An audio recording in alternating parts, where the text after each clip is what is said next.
Hello guys! Kamusta po kayo?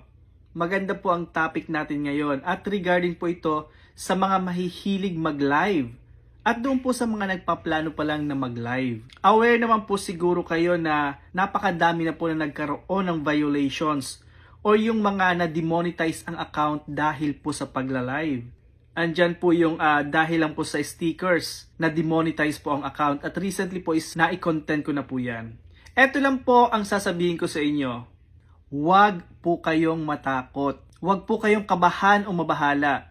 Need nyo lang po ng proper knowledge bago po nyo simulan ang live. Yun lang po yun guys. Napakasimple lang po nun. At yan po ang i-discuss ko sa inyo ngayon. Para po sa safety ng mga account ninyo. Etong tutorial na ito guys ay karugtong noong case ni Ma'am Daisy. Kung naalala nyo po guys, si Ma'am Daisy na na-content ko po ng isang araw. Siya po yung na-demonetize ang monetization tools po niya na in-stream ads at stars. Dahil lang po sa pagsisend ng stickers, ng mga malalaswang stickers during her live.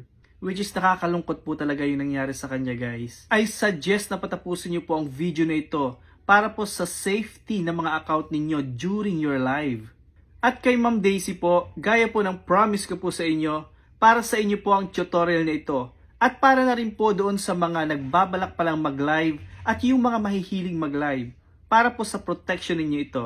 Full package na po ito guys at detalyado ko pong sasabihin sa inyo isa-isa ang mga dapat yung gawin para po maprotektahan ang account niyo. First thing na dapat yung gawin is to check your settings. Settings po ng live. At yan po ang kamalian ng iba pong content creators na nagla-live na hindi na kinukonsider ang settings para maproteksyonan ang account nila. Tara guys, gawin po natin ito. Click lang natin yung live at ang normal way na ginagawa nga natin is to add the description and then go live. And I suggest na before mag-live ay puntahan muna ang settings. Click lang natin yung 3 lines sa lower right. Then click comment moderation. Click moderation tools. Then click profanity filter. Eto guys, in some cases po, wala ang profanity filter sa settings po ng live ninyo. Paano po ang gagawin ninyo sa ganong case? Possible po na hindi nyo pa nai-set ang profanity filter sa moderation assist po ninyo. At napaka-importante po ng moderation assist para po sa mga comment sections ng mga post po natin. At para magpakita po si profanity filter sa live natin, gawin nyo lang po ito. Click professional dashboard. Then sa tools makikita nyo po yung moderation assist. Pero kung hindi nyo makita sa tools ang moderation assist, click nyo lang yung professional mode guide. And then click safety and well-being. Then click view moderation assist.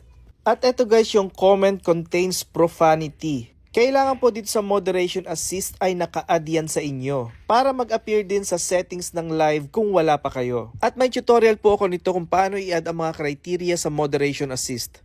Just to explain it clearly po na si moderation assist po ang magsisilbing ikaw na mag-filtered out o mag-hide ng mga unwanted comments sa mga post mo. At automatic po yun na kapag may nag-comment sa mga included na napili mong criteria ay ma-filtered out na po ito or hindi na mag-a-appear sa comment section ng mga post nyo.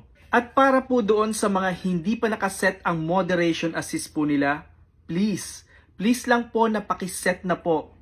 At napaka-importante po nito para makaiwas po tayo sa mga hackers at mga possible na scammers. Gawin nyo lang po ito at nasa long form video ko po ito.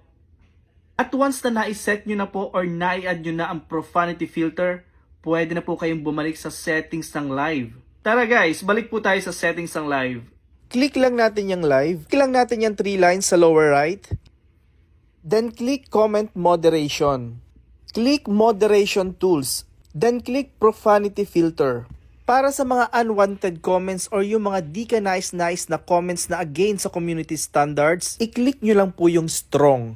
And then balik po tayo sa comment moderation. Click nyo lang po ulit. Then click comment settings. At napaka-importante po ng comment settings na ito. Pwedeng iset nyo as followed or yung profile or pages na kung saan ay naka-follow lang kayo. Follower or yung followers nyo lang ang pwedeng mag-comment. Restricted or yung accounts lang na may 2 weeks old na ang pwedeng mag-comment. Slow or yung commenters na pwede rin mag-comment every 10 seconds. Protected na ang pwede rin mag-comment ay ang naka-follow na sa'yo for at least 15 minutes. Discussion, yung comments na nasa 100 characters lang ang pwedeng ipakita. Block comments with link. Ito yung iba-block ang mga link na isa-send sa comment section. At mamimili lang po kayo dyan kung ano po yung i-check ninyo para protection sa comment section during your live. At once na i-check nyo na po, pwede nyo na pong i-click and done. At ito pa lang po yung time na pwede na kayong mag-live. At yun lang po guys, kung may natutunan po kayo ay wag po nating kalimutan na i-share. Lalo na po doon sa mga babago pa lamang po sa mundo ng pagre-reels. Para po matulungan sila na maging aware sa mga bagay-bagay dito sa mundo ni Meta. At para po sa mga updated na tutorials dito sa Facebook, follow and share.